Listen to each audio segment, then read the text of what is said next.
Hey everyone, we are back for another week of exciting rehearsals. This week we are traveling to Costa Rica.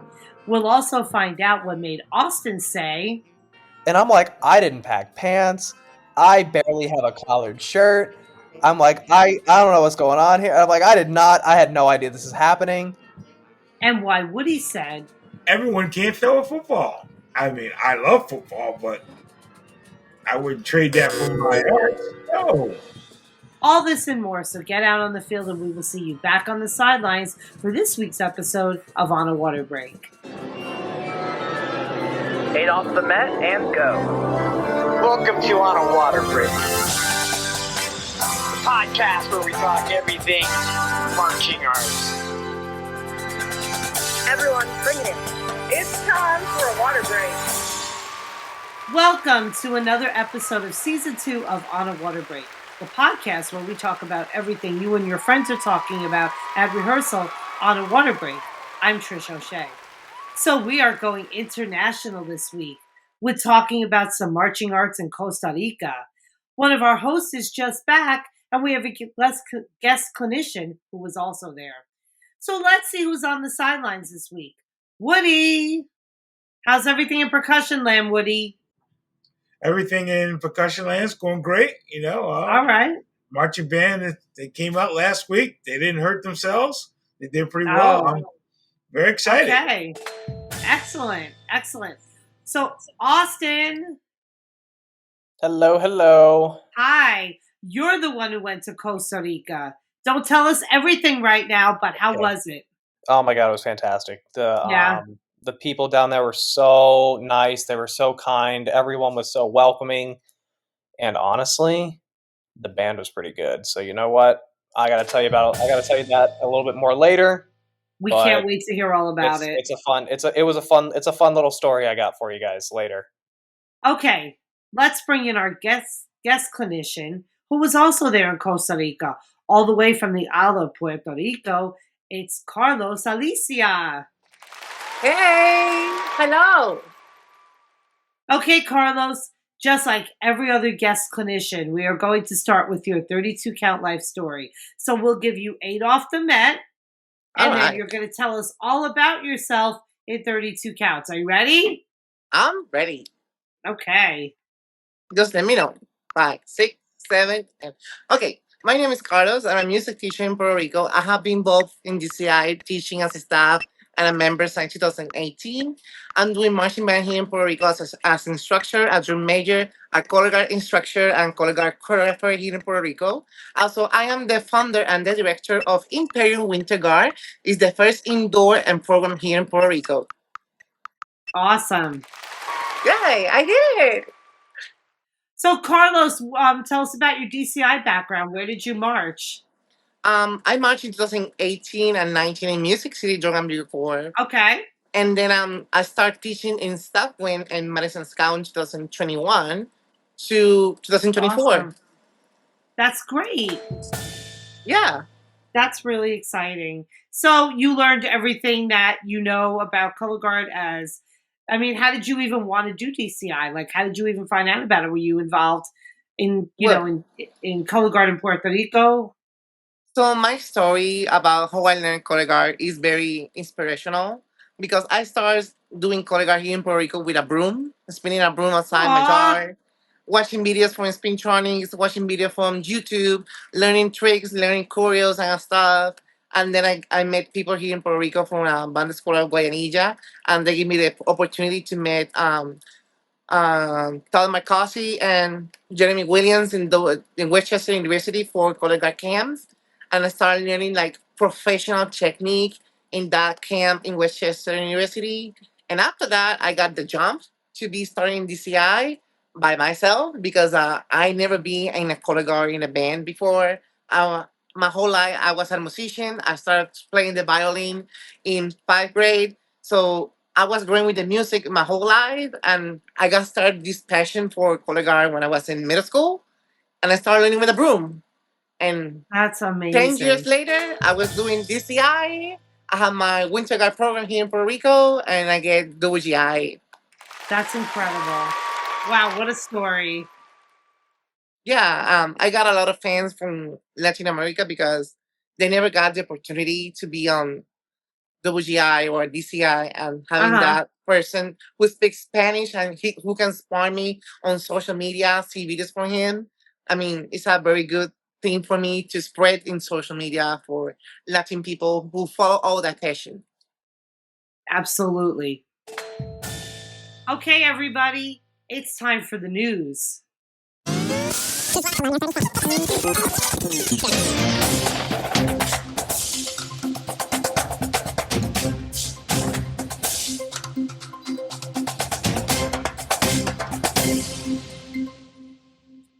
Okay, I'm going to start it off, unfortunately, on a sad note. For those of you who have ever been in the presence of Carl Rocco, sadly, he passed away this week at his home in Florida. He was very involved in drum corps, mainly in the Northeast. This is a little tidbit I didn't know, that he began his involvement in drum corps with the Dumont Police Cadets. I'm actually from Dumont. My mom lives in Dumont still, in the same house I grew up in.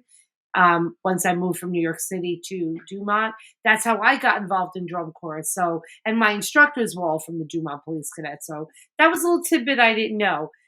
He started there in 1960 playing the tenor drum. He enjoyed a long and influential career in this activity.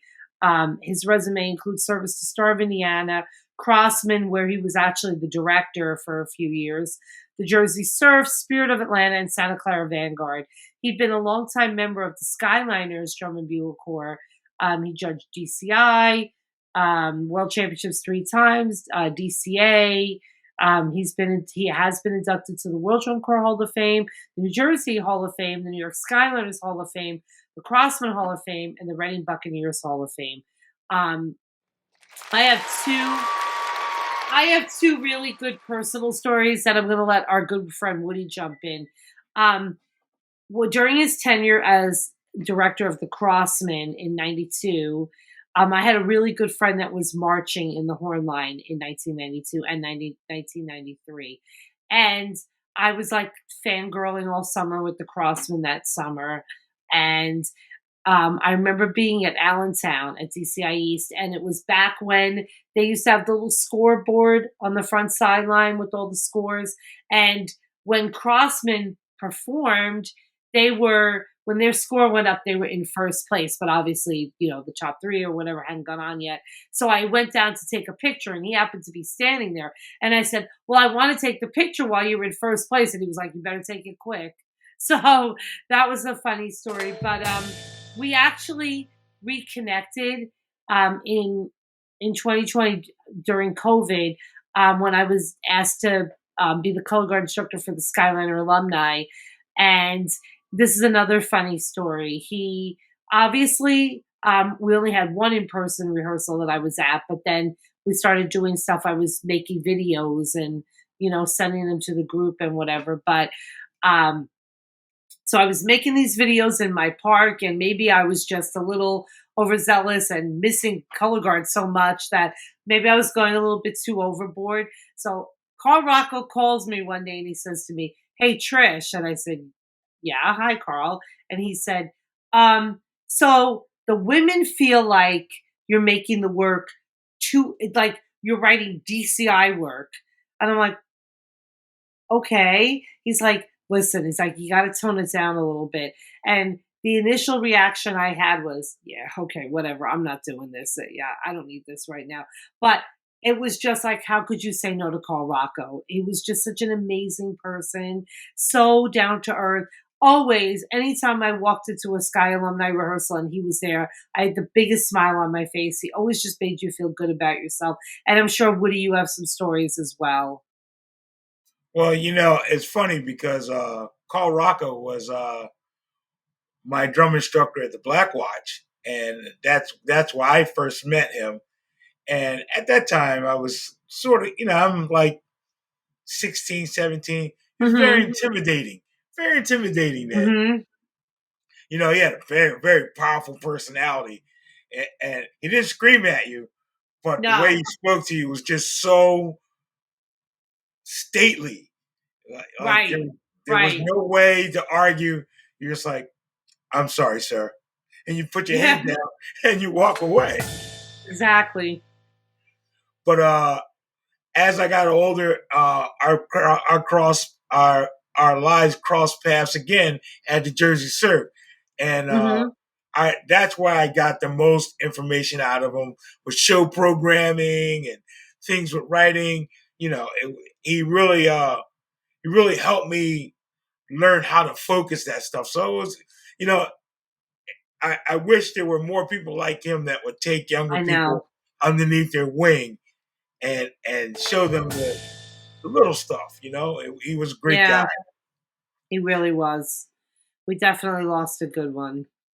So I know the family is planning some. I'm sure a lot of the drum corps he was involved in will be planning things and going on, and so keep posted on that. But yeah, we definitely lost a good one. Austin, what do you have for us? Oh, I got a decent one here. So there's a band in the Houston ISD who applied to go to the Sugar Bowl this year. They got accepted. And then the superintendent was like, nah, you can't do it. Sorry. So Waltrip High School out of Houston ISD. They were supposed to go to the Sugar Bowl, but the story does have a happy ending. Not only did they say no, the mayor of Houston stepped in, the police department stepped in. They said, "All right, we can do this." So what the mayor pretty much called the PD up and was like, "Hey, can you give them a police escort over there? We're getting them to the Sugar Bowl. I don't care what it takes. It's going to happen." Wow. So in true superintendent fashion, the superintendent goes, "Okay, yeah, we can do that instead." So now they're going to go. Now they're going to the Sugar Bowl this year. Oh, that's cool. That's cool. We're getting the whole police escort, I think, all the way from Houston. They're going all the way out. It's a whole thing. And then let's see what else. They raised all the money. They did everything they needed to do, but then the superintendent shut it down. And then now the mayor was like, "No, they're going." Wow. So yeah, that was a good thing. The local government kind of got involved, and they were like, "Here we go. It's happening." Huh. Well, that's great. Good for those kids. Yeah. We deserve to go to the Sugar Bowl. Woody, what do you have for us? Oh, Trish. Oh, Austin. This is a doozy. Marching band goes to the WWE. Oh, yes. The University of Arkansas, they are going to play October 5th at the Bad Blood event in Atlanta, Georgia. That's incredible. Oh, man. Can you believe it, ladies and gentlemen? Woo! And earlier this season, and it went viral, the University of Arkansas played for the undisputed champ, Cody Rhodes. Okay. Yes. At the War Memorial Stadium. My bad. Woo. And it doesn't end there. They've done things like Showtime at the Apollo and things like that, but they are no stranger to the the spotlight. This is their thing, and they're very excited because it's going to be broadcast on Peacock. Believe that. 5 p.m. Central Time. Yes, marching band at the WWE. I love it. I hope no one gets drafted. I love it. Austin, you got another one for us? I do, and I hate ending on a sad note, but we kind of have to. So, there's a rural band in Texas, a tiny town, Valley View High School band. They unfortunately had a pretty bad tornado back in May. Oh gosh. And they ended up losing one of their it was like an EF3 tornado. They ended up losing one of their marching band members. Oh. I know.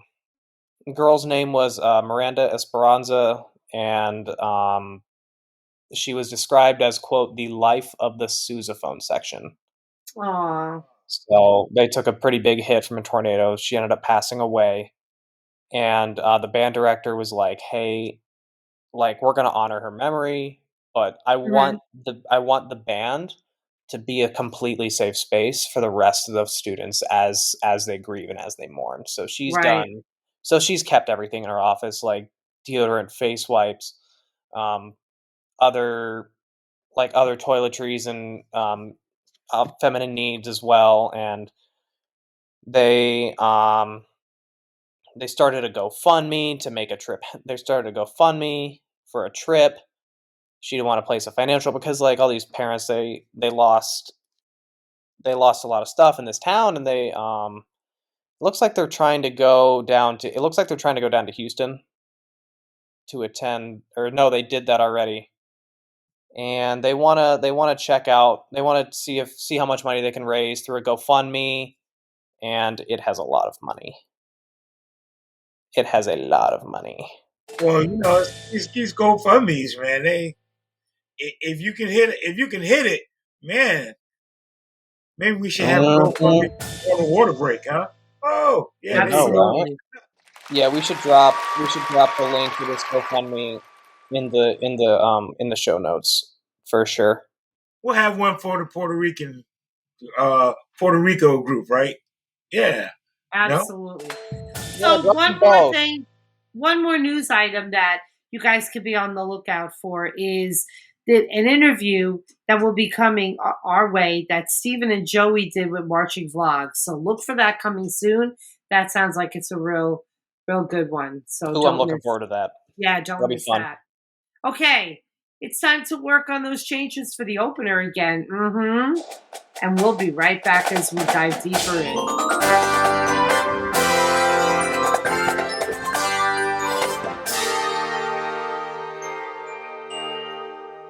Hey, this is Christine Ream. And Chris Green. Guard Closet was founded as a consignment business in 2000. Since then, it has grown to include winter guard, band, percussion, and other genres. We can help you with custom flag and costuming designs. Our consignment inventory has plenty of great looks for your color guard, drumline, and marching band. Pay it forward.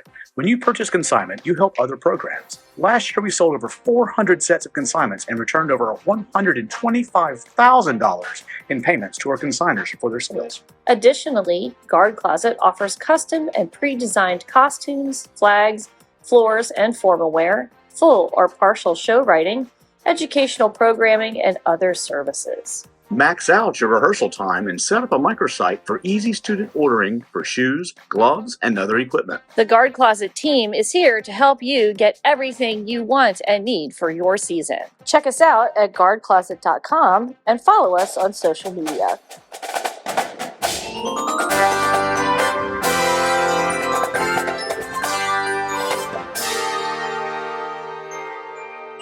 And we are back.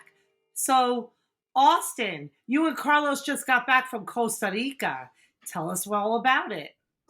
Yes, we did. It was a phenomenal weekend. We're recording this episode late September. We went in the beginning of September. If I'm not mistaken, it was the weekend of hang on, I'm pulling my calendar up.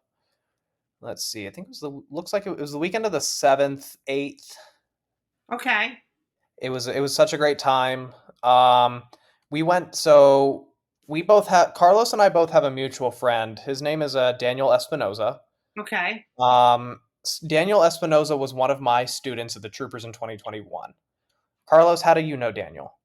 It was so great to meet Daniel. I was teaching in Madison Scout 2021. I was in the color guard. And then I know because I have one of my students for winter guard from Puerto Rico. He was marching Madison Scout. And then I saw them in Instagram that they're going to be in the virtual season for DCI. And I was like, oh, I need to meet that guy from Costa Rica because I have them in my social media. Let's take a picture with the Costa Rica flag and Puerto Rican flag in front of the stadium. And then I meet him with the other people from Costa Rica who was marching in Troopers. And we made friends. That's amazing. Yeah, and honestly, that's the best part about drum corps, especially in the season of 2021. Like all the camaraderie that comes through it now, like it didn't used to be like that when you were marching, Trish. It was Right. everyone like up to themselves, right? Right. Now with like social media and everything, everyone's kind of friends with each other, and honestly, I think it's a little bit better that way. That's just me. But 2021 was a special season for sure. I mean, I went to Allentown, and it was just so great to be back doing the activity and seeing people again. I mean, some of us hadn't seen anybody other than like family and neighbors at that point. And, here we are back at it. And it was just non-competitive, and it was a whole bunch of fun to watch. Yeah, so going down to Costa Rica, I wasn't sure what was going to be going on down there. I thought it was going to be because the way Daniel approached me with everything was, you're doing auditions for a festival. So in my head, my American brain turns on, here's auditions. I think something like drum corps auditions. So I'm going to go sit in front of a band and do individual auditions over the course of a weekend. So I'm like, okay, that's fine. What do you want me to do? And then he's like, judge these auditions. And I go, okay, sure. I get down there and I find out that not only are we judging like a national competition, we are judging 21 separate marching bands from the entire country of Costa Rica. And I go, wait, whoa, what's going on here? And I'm like, how did I end up here? And then next thing we know, the entire government of the city government of San Jose paid for all of our trips down there. It was a whole thing. Yeah. Wow. So instead of auditioning individuals, you were auditioning groups to be in this festival. Correct. Oh, Correct. Wow. Think of it as like a preliminary finals type thing, but prelims are in September and finals are in December. Wow. So it was our job to choose. So there were 13 bands that got accepted into the festival. Festival de la Luz is the festival of light in Costa Rica. It's a big thing right before Christmas. Carlos, I'm sure you know a little bit more about it. Oh yeah. Lay it on me. Yeah, when Daniel came to me as Austin, give me the invitation to go to Costa Rica, I was like, okay, this is going to be my first time, like, hearing the music from Costa Rica, judging the music and the color guard. But when I get there, I was thinking about the same Austin, because they told me, like, you're going to be evaluating auditions, you're going to be a judge for auditions. And I was like, okay, I'm going to be evaluating the color guard in Costa Rica. And when I get there, I saw a good and very, very good progress in the color guard in Costa Rica, because Costa Rica was made the WGI in 2017 and 18. And for the first time, they made a WGI in Latin America. So I was expecting to see very good progress in Costa Rica for now in 2024. I was planning to go to Costa Rica in 2019 with my winter guard, but COVID-19 season came here in the entire world, so I canceled my entire trip. So always in my top list, I was like, I want to go to Costa Rica for marching band events, or be a judge for color guard, or just bring color guard clinics. But when I get there to be a judge for the color guard, oh my God, there was a lot and a good progress in the color guard. I was like very impressed. And when I saw them, like, they have to do like a parade before the audition. So you have to make a judge for the parade inside the stadium. You have to evaluate them, record your voice comments so they can hear you. For my experience, they're going to have my comments and my judging statistics for my voice recording in Spanish. So that's a good thing for them. So they don't have to translate them, because I know the technique. I was just about to ask if you did it in Spanish. I was just about to ask. They think about me, because they told me, hey, Carlos, we were thinking about to bring someone from outside Costa Rica to judge the color guard. But thinking about you, you are the only one in Latin America who has speak Spanish very fluent. You know about the color guard. you march in DCI and you did WGI. So you are the perfect person to be a judge in Costa Rica for this huge event. And you know what? This event in Costa Rica, Festival de la Luz, they're looking that in Latin America like the Rose Parade. Okay. Because for them in Latin America to go through the Rose Parade is a huge process to have the visa and to have the staff to be international and travel outside from the Latin America to go to the Rose Parade. But this event in Costa Rica is a huge step for them because it's in Latin America. Mm-hmm. They just can take a bus and drive so many hours and be there, and they don't have to have a visa to go to Costa Rica. You know what I'm saying? So I was very happy to be there with Austin, with other people, and being the judge. Also, the governor and the municipal, they help us with the trip, like Austin says, and they are very good, very humble. That was a good experience. Yeah, so the marching bands themselves down there, we had going in, I hadn't seen it. I've seen like one video from something in February, and I think it had maybe 8 pixels total, so I didn't even know what I was looking at. Oh gosh. At the time. So I saw one video, I'm like, all right, this is cool. It was like a parade from a couple years ago for one of the bands. And it was back in February, I don't really know. So I'm going into this thing completely blind.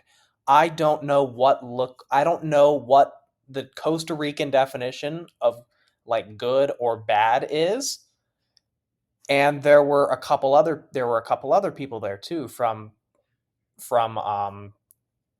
America, and it was Tim Snyder, Mary Duracop, both from the Troopers. They were there as well. So we were having a conversation that night before. We're like, what do we expect? Like, what's good? What's going to be good? What's going to be bad? Where do we start? How do we scale this? Like, what numbers do we put down? What's going on? So we show up in the morning, and it was Saturday morning. It's like 8:00 in the morning. We roll up to, I'm not even kidding you. Yeah, no, it was too early for me. But they're in mountain time, so it was really like 10:00 Eastern, kind of worked out. But so we roll up to the Costa Rican National Football Stadium, like their national soccer stadium. It was a whole thing, and we're like, wait, whoa, how do we get here? And we walk in, and I'm like, how did I get here? Right. What just happened? Like, because I went from not having a plane ticket a week ago to I'm about to judge like pretty much every single marching band in the country of Costa Rica. I'm like, how did I get here? And that was like my motto for the entire weekend. It was a whole thing. And so we get there, and how the process worked, Carlos kind of talked about it a little bit, but what happened, they gave us the rundown. They're like, hey, here's what's going to happen. You're judging not one, but 2 things. These shows are going to take probably about 20 minutes total each. Oh wow. And they split it up over the course of 2 days. So we did 11 bands on Saturday, 10 bands on Sunday. We had to choose 13 to go to the festival in December. So we were writing numbers down. So the first thing that they do is they start in the left side of the stadium. So think about Lucas Oil. Like, everyone who's listening, put the picture of Lucas Oil in your head. You're sitting in 240, 440, wherever you are. They're coming in the front left entrance, just like Coors would, like the pits would, and they're going out, and they're pretty much going out the front right entrance, kind of the way the Coors exit as well. It's the exact same thing, but what they're doing is it's on a track. Like we're not on the grass. There's like a lot of space between the soccer field and the stands, and there's a track, and then there's a little bit more green concrete there as well.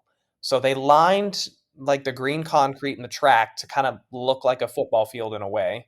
Okay. And it was smaller than a football field. It was probably bigger than a WGI floor. I want to say it's probably about the size of the Sound Sport floor, maybe a little bit bigger. But the first thing they do is they do a parade. Wow. And because the Festival de la Luz, the most important part of that whole thing, the whole culture behind it, is the parades. Okay. Parades are a massive thing in Latin American culture. Like, all across Latin America, it's a huge thing. And so we're auditioning these bands. So we have to look at the parade, and then what they'll do is they'll finish their parade, they'll turn around, they'll walk back, and they'll set up for their field show. Wow. And then they do their field show, and then they're done. It probably took about 20 minutes total for everything for each band. It was a really, really cool experience. And some of these bands were like, holy cow, some of these bands are really good. Wow. Like some of them were like, whoa, this is like, what's going on? I mean, and some of them, like you could tell that they were newer. You could tell that they like didn't quite, they had an understanding, but they just needed to keep refining it and keep going with it. And but there wasn't a band that I sat there and I was just like, oh my God. There was not a band that I sat there and it was like, this is like unsalvageable. There's no way. Right. I was thoroughly impressed from top to bottom. And the range. Yeah, what were you saying? Did you see like a little DCI, influence in these groups, or they're kind of doing their own thing, or? Yes. Carlos, there was a really wide variety of shows. Oh yes. So it was a lot. From my perspective, I would say this is the first time for them to have a very organized event in Costa Rica. Like they were following the schedule like very, very sharp, and there was like warming up and waiting. Like DCI, it's like they're doing this like DCI in Costa Rica, but for them, like following the schedule on sharp, it was like, hey, we need to move or we're gonna lose points because the rubrics, they have points. If you're going late, they're going to discount points of that. So they are following the schedule very sharp. Wow. So that was very good for them in Costa Rica. The second thing, what I was very impressed, it was the parade. They used the music and the culture from Costa Rica and the music from Costa Rica using in that parade, like to let us know, like, this is our music, this is our style, this is our culture in Costa Rica. That was a very good thing for them to show us, like a judge. And I was very happy to see that enjoyment in the parade because you can see the dress, like huge dresses for the dance, like walking. That was very colorful. I mean, that was a great experience for me. And they have very huge bands in Costa Rica, like huge. They was traveling. I know one band was traveling like 12 hours just to be there Saturday for the event. Wow. And there was like the number 5 on the list. And they was traveling from 12 a.m. And they get there like 7:30 to warm up like 20 minutes or 30 minutes outside the stadium. Mm-hmm. They left night before. Yeah, that was one of the bands who qualified for the December for the parade. I who it was. Who was it? Yeah, the white was the Acosta, Banda Municipal de Acosta? Acosta. That's who it was? That was the white with the purple and yellow. Yes, yeah, they were really good. I remember them being really good. The Beethoven show? Beethoven or Mozart? I can't remember that was. So but was that, yeah. So was that one of the shows that really stood out to you, or was there Absolutely. another one that you were really? Oh yeah. Is there another one that you were really passionate about too? Yeah, they're using UDB in Costa Rica for the first time as well. Really? Yes. And they're using all this technology to project and using design shows over there. So I was very impressed. Yeah. That's cool. Yeah. And the thing about the shows down there, it was such a wide variety of like the show itself. Like some of them were very core. Like there were a couple that were very, very core style and had a storyline, and they were like, it was very like Americanized in a way. Oh yeah, they're using the Latin style and the American style together. Exactly. So they can use like the basic thing for American style for the show, but they have the flavor, Latin flavor a little bit. Always we have this little bit on the shows. But I saw these special bands like Banda Municipal San Jose, Banda La Fortuna, La Banda Municipal de Acosta, and Don Bosco. There are 4 or 5 bands. Yeah. Wow, they are very huge. And they make a very good program in Costa Rica in that show. Wow, that was on fire. Absolutely, yeah. And some of them were, I mean, they were awesome. Like, but there were some other shows that were very, very show style and very like stand and play. But the one constant from every single band is that they were freaking loud. Really? Also, They were yeah. so it was crazy. I was very impressed because not only for the performance, but I mean directors. They have women like on directors, like directing a whole band. Wow, that woman! I take off my head. I'm very proud of that girl's like directing a whole band. Yeah. Wow. I forget to say for this event, they only have to choose 11 bands because 2 bands they're gonna have the spot already for December. For example, the band who won the last year in the festival, and the band who was the homecoming band from the San Jose. That band is going to be like always the band inside the festival. So just imagine judging 21 marching bands just to choose 11. Wow. Yeah.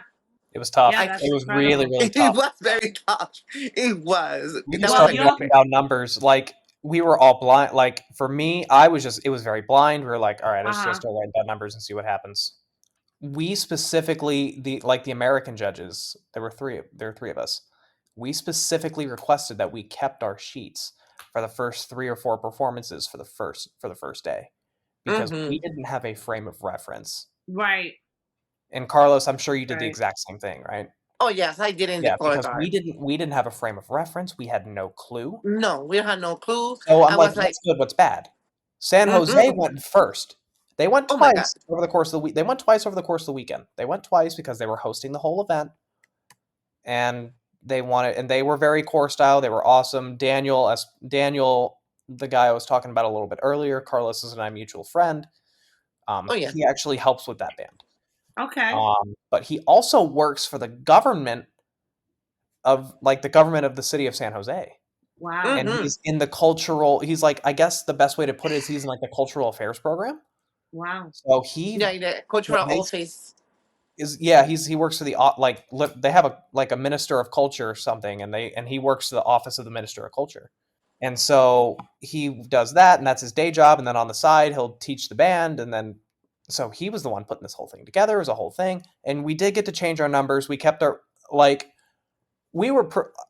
one thing for me when I was judging, I was like, I'm going to try to be as constant with my numbers as I possibly can. Oh yeah. I wrote little notes for the first 3 or 4. I'm like, all right, this is what I want. This is what I want. This is what I want. This is what I want. And then I kind of saw them, and I would adjust here and there, but I wouldn't write down my final number until like the first 4 or 5 bands went through. Right. I'm like, that's the final number. That's the final number. And then I'd hand them off. Here we go. Boom, boom, boom, boom, boom. Yeah. About that, I don't know if you remember that outing when Daniel and Eric told us about the score sheet. It's going to be the first time for them to have like a very professional score sheet for the first time in an event in Costa Rica for marching band. And they was like, oh, wow. So how is going to be, how is going to work the score sheet for them? How is the minimum points, and how... what is the most highest point in the score sheet?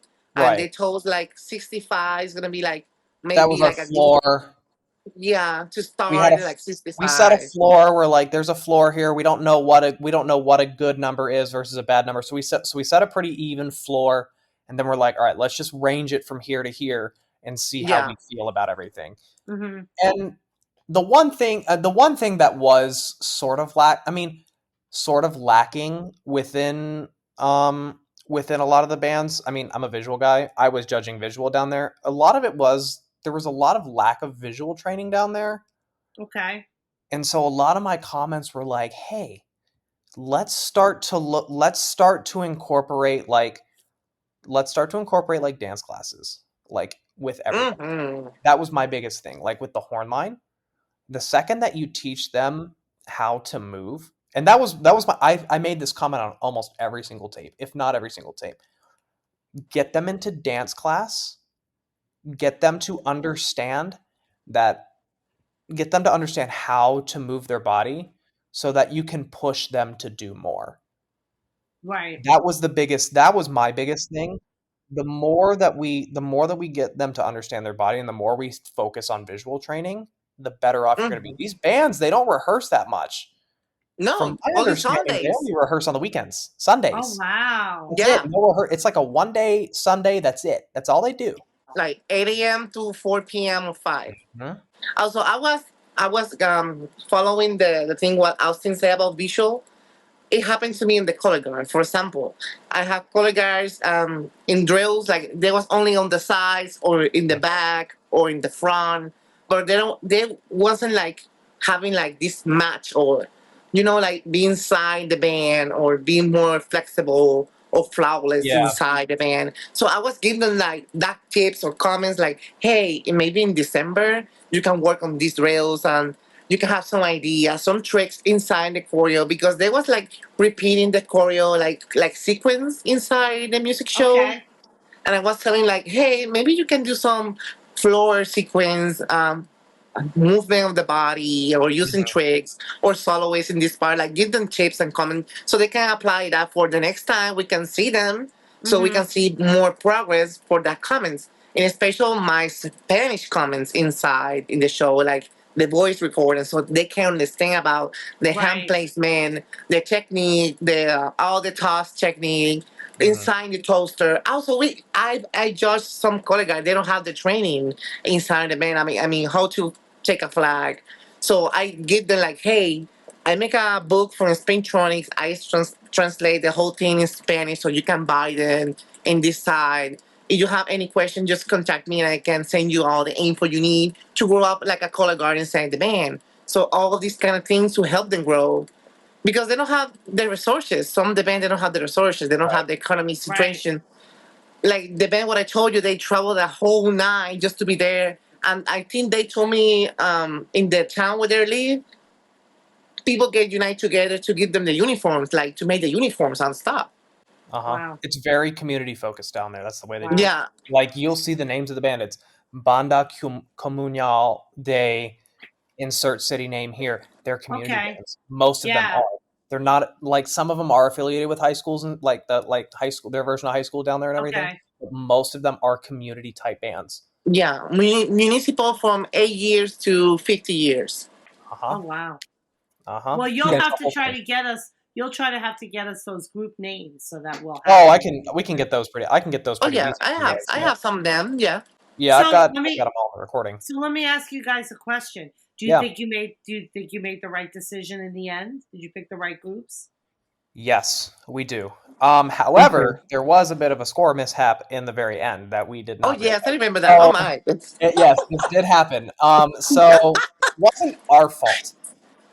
Yeah, we think it was a bad spreadsheet because what happened was, So what happened was we went down on the field and like I don't know why it was on Sunday. They brought us down on the field.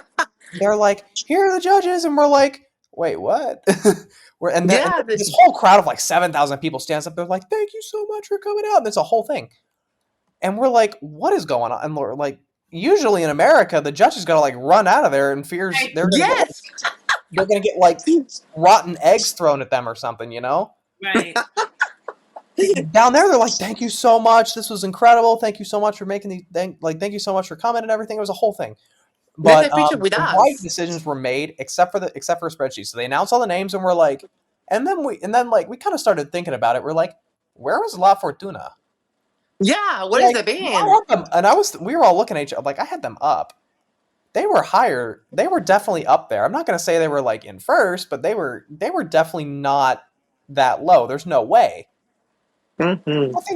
I think we came to a consensus because we didn't know our numbers. Like we didn't talk about our numbers or anything. We just kind of were thinking we're like passing this score sheet to the sides. Mm-hmm. And then so we're like, we had them up. I had them up. Did you have them up? Yeah, I had them up. Where were they? I didn't hear them. I'm surprised they're not there. And then they came over and they told us, they're like, "Hey, so the spreadsheet messed up and they got a negative 36. They got a negative 36. And we're like, wait, what? That's not right. Yeah, I was like, I was using the color guard. What happened? I was using the color guard. I don't know. I still do not know to this day what happened. Oh gosh. We think it was just my literal best guess is it was a bug in the spreadsheet. So what they did is they came back at night, like we were in our hotel, we were just hanging out. and they're like, hey, can you come down, just have like a final meeting, like just sign all these score sheets, like make sure the handwriting looks good on these, blah, blah, blah. I'm like, all right, cool. And they're like, so we ended up putting La Fortuna in. There's going to be 14 bands in the festival now. Oh, yeah, for the first time. Well, because they announced all 13. They announced all 11 that we picked. The 2 that were in were obviously in. So they announced them. And then we're like, where's La Fortuna? And then they're like, all right, we contacted La Fortuna. They're going to be in. We made an exception. It's going to be 14 because of the score mishap. We're not kicking out whoever was supposed to be there because we already announced it. So they're putting 14 in. Yeah. And we're supposed to go back there in December. Yes. Oh, yeah. Like December 13. I'm so excited. That's amazing. But here's the craziest part of this entire thing. So Saturday night, they're like, hey, you have dinner with the mayor of San Jose, Costa Rica. And we go, wait, what? Oh, yes. We go, wait, what? Like, time out. What's going on here? And I get fancy, and I get all that white shirt. And I'm like, I didn't pack pants. I barely have a collared shirt. I'm like, I don't know what's going on here. I'm like, I had no idea this is happening.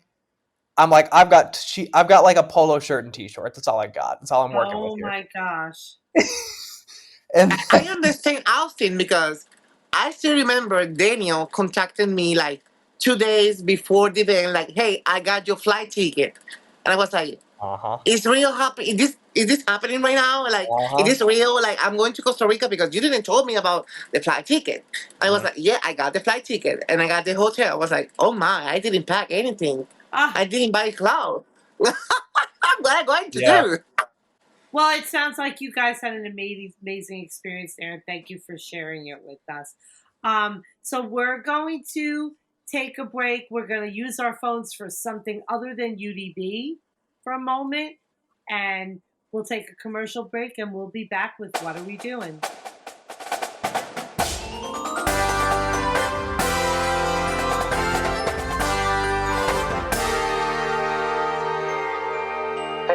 It's Jeremy, your producer from On a Water Break, and here are your announcements coming from the box. While you're enjoying this amazing episode, don't forget our other episodes, including the one about Peggy Twiggs, the one where we go behind the scenes of the Olympics and the marching arts.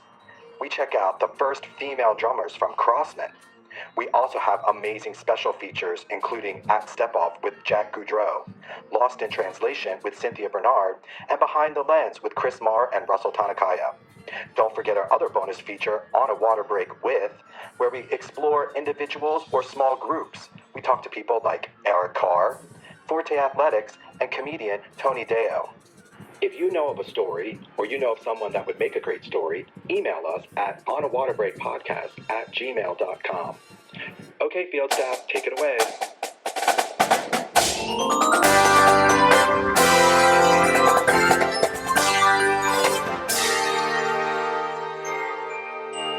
We are back, and it is time for What Are We Doing? What are we doing?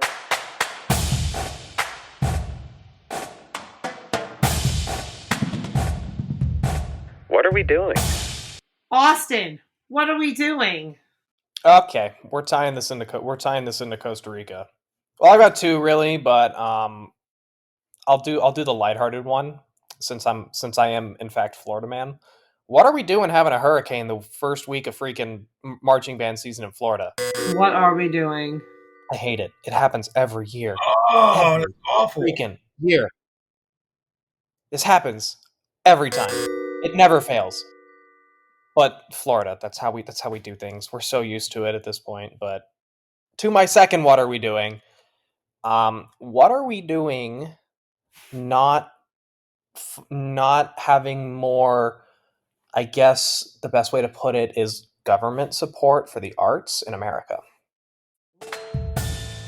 Let me. I didn't get to talk about this a little bit earlier, but in Costa Rica, the city government of San Jose they organized the whole thing. Like this whole festival, they organized the whole thing. I was talking about how Daniel was involved with the ministry of the Ministry of Culture and everything, and they set this whole thing up and they got us down there. But here's one thing that was not mentioned. On Saturday, they did a Facebook live stream of the competition. Oh, wow. Got a measly 180,000 views. That's great. Here's the kicker. A measly, huh? A measly. No. It's gonna sound measly compared to what I'm about to say. On Sunday, they put it on national television. Oh, there you go. 2.5 million people tuned in and watched these bands. Oof. Straight up. Where was I? There are 5.5 million people in this country. So half the country literally watched this marching festival happen. Wow. That's right. Mm-hmm. Mm-hmm. We're taking over. We're taking over. It's happening. Yes. So what are we doing in America by not helping fund the arts appropriately so that these kids can have the opportunities that these Costa Rican kids are having? Exactly. You know, it's funny that you say that. They're setting the standard there. They really are. I was just talking to somebody about that, how it's amazing how, you know, a district could just cut the arts. Just cut the arts. Mm-hmm. That's it. Exactly. Sorry. So Woody, I mean, you know, I agree with you. I mean, we are biased to the arts, but still, I mean, you know, like everyone can't throw a football. I mean, I love football, but I wouldn't trade that for my arts. No. So Woody, while we're on the topic, what are we doing? Well, you know, since Austin broke it up into two, I think I'll take that same path. First off, what are we doing in Springfield? Oh, I don't like to eat dogs and cats, and I can't get away from it. I hear it every day. What are we doing? What are we doing, people? What are we doing? That's my serious one. And then my other one is, you know, I've been helping a lot of people. Finale, a music software program, is going defunct. And all of these writers have to decide where they're going to now start to do their work in. Sibelius or this new program, Dorico.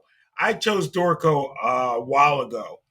But what's really crazy about it is Finale made the announcement and they hooked up something so that Dorico, they could get a massive discount with Dorico. Okay, great. Mm-hmm. About a week later, Apple makes an announcement. If you upgrade to the newest operation system, it will no longer support your Finale program that you are presently using. Period. Right. What are we doing? How's it? What are we doing? Work. So now all these people are just, you know, they're going crazy because you're like, how am I going to handle this? And it's a new program, and the music world for composers right now is on its head. Yeah, that's drum corps too, drum corps and marching band. Mm-hmm. So I don't think it's just silver lining for the music writers out there, or at least for the marching band music writers. At least it happened when it did. I'm seeing a lot of the music arrangers are like, I am so glad this happened in September.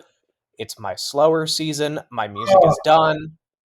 I'm glad it happened in the beginning of September and late August. Yeah. If it happened in February, March, April. Marching band across the country. It would have been a lot worse. Marching band, it would have been like our own personal pandemic. It would have been. Mm-hmm. Straight up. That's exactly what would have happened.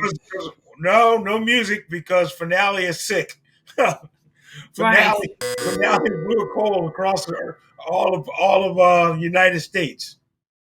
It's amazing. Okay, it is. Okay, Carlos, you ready? What are we doing? So, what are we doing in Puerto Rico with the fine arts and the music and the winter guard programs? So, let me tell you. I'm a music educator. I have 4th graders and 5th grader kids in the program, the music program in Puerto Rico, and I want them to play instruments like woodwinds, brass, percussion. You know what I'm saying? Like a whole band, like a concert band is cool. And we don't have support like Costa Rica. Like I was in Costa Rica, like, and I saw the government giving that importance for the band, making the television so people in the Costa Rica they saw the talent, they can share the talent in television. So this is not happening in Puerto Rico. Let me tell you. I have these kiddos in my school. They don't have money. They have like economic situation. I make letters. I make all the stuff, sales to buy instruments, and nothing happens for the politicians here. So I had to do all that for myself. For the bands, it happened all the same. For the winter guide program, we don't have support for anything, so I had to do everything for myself and for the parents that making sales out there to have or equipment, to have or materials, and to grow up like as a team, as a Yeah. band. You know what I'm saying? And I feel kind of sad for that because I saw my kids every single day in my classroom, and they want to grow up and they want to learn music, how to play an instrument, how to be a professional in the future, how to inspire other people in the school to be a Right. music, to play music. And I just like, hey, we're going to do this and this and this, and we're not going to worry about the politicians because these people are not going to help anybody. So let's go and for Well, ourselves I and know make all this happen. I know you're saying That's you what I feel have. so sad, but you should feel so proud of yourself for doing what you do, Oh, for sure. thank you. Thank you. My what are we doing is, has anybody heard that critiques are now called meet and greets? Thanks, I hate it. Yeah, how about that nonsense? Yeah. It was our home show this past weekend, and my band director and another staff member were standing there, and the other staff member has judged the U.S. band show the week before, and then they were like, "Well, okay, so that's going to be the food over here, and that's going to be the food for the meet and greet."